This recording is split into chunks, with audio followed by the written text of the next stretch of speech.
बच्चों, मैं अर्चना अरोड़ा, हिंदी मिस्ट्रेस, आज आपके लिए लेके आई हूँ भाषा का ज्ञान। कक्षा 7वीं का विषय है ये, भाषा और भाषा के भेद। तो बेटे ये बताओ, भाषा होती क्या है? भाषा, जब हम एक दूसरे से बातें करते हैं तो कोई किसी भाषा में बातें करता है, कोई पंजाबी में करता है, कोई हिंदी में करता है, कोई इंग्लिश में करता है। तो ये क्या है, अलग अलग भाषाएं हैं। आज हम इसी के बारे में बात करेंगे कि भाषा होती क्या है। भाषा वो साधन है जिसके द्वारा हम अपने मन के भाव दूसरों के सामने प्रकट कर सकते हैं और दूसरों के भावों को समझ सकते हैं। जिस साधन के द्वारा हम अपने मन के भावों को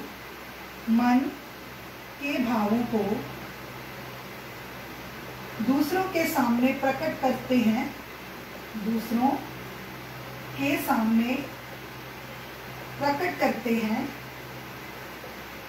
और दूसरों के भावों को समझते हैं,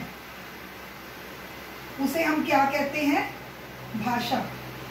दूसरों के भावों को समझते हैं, वह क्या होती है? वह भाषा कहलाती है। मतलब कि अगर जब इस दुनिया में भाषा का आविष्कार नहीं हुआ था तो लोग बातें कैसे करते थे आपस में?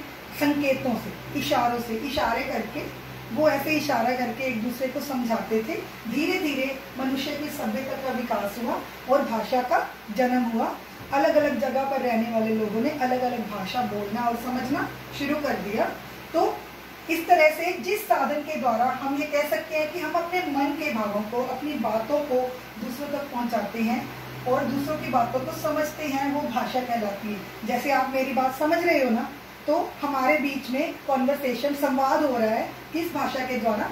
हिंदी भाषा के द्वारा, क्योंकि आप भी हिंदी समझ रहे हो और मैं भी हिंदी बोल रही हूँ। तो इस तरह से हमारे पास क्या आ गया? भाषा के रूप। मतलब कि एक मैं बोल रही हूँ, दूसरा आप सुन रहे हो। ये क्या हो गया? भाषा का लिखित रूप, जो मैंने आपको यहाँ पर लिख कर दिया है। और दूसरा हो गया मौखिक रूप, जो मैं बोल रही हूँ। मतलब जो बात हम बोलते हैं वो भाषा का हो जाता है मौखिक रूप, और जिस भाषा को लिखा जाता है, जिसको आप मतलब पढ़ते हो, वो बन जाता है भाषा का लिखित रूप। भाषा का जो मौखिक रूप है उसमें बदलाव आते रहते हैं। मान लो मैंने आपसे अभी एक बात की कि अपने पुस्तक का पन्ना नंबर 7 खोलो, तो 2 मिनट के बाद जिन बच्चों ने नहीं खोला तो मैं उनको बोलूंगी पन्ना नंबर 7 खोलो हिंदी पुस्तक का। तो क्या हो गया? ये मौखिक रूप, क्योंकि मैंने पहली बार कुछ और शब्दों का प्रयोग किया था, दूसरी बार मैंने कुछ शब्द बदल दिए। लेकिन जो लिखित रूप है वो भाषा का कभी नहीं बदलता, क्योंकि जो लिखा गया उसको हम वैसे ही पढ़ते रहते हैं। जैसे क्या होता है कि अखबार है, समाचार पत्र है, आपकी पुस्तकें हैं, वो भाषा का लिखित रूप है। क्या है वो? लिखित रूप है। उसको जब चाहे पढ़ो वैसे ही रहता है। और जो मौखिक रूप है वो क्या होता है? बदलता रहता है। बच्चे, आपको ये समझ लग गई? तो इसको आपने अपनी अपनी कॉपी पे उतारना है और मेरे पास इसकी पिक्स भेजनी है। इसके बाद आ गया महत्वपूर्ण प्रश्न है जो हमारे पास, वो है लिपि। लिपि क्या होती है? लिपि, ये आपने सुना होगा, पंजाबी में भी सुना होगा, 6ठी कक्षा की पंजाबी में ये आ जाता है लिपि। तो लिपि क्या होती है? जिन चिन्हों के द्वारा किसी भाषा को लिखा जाता है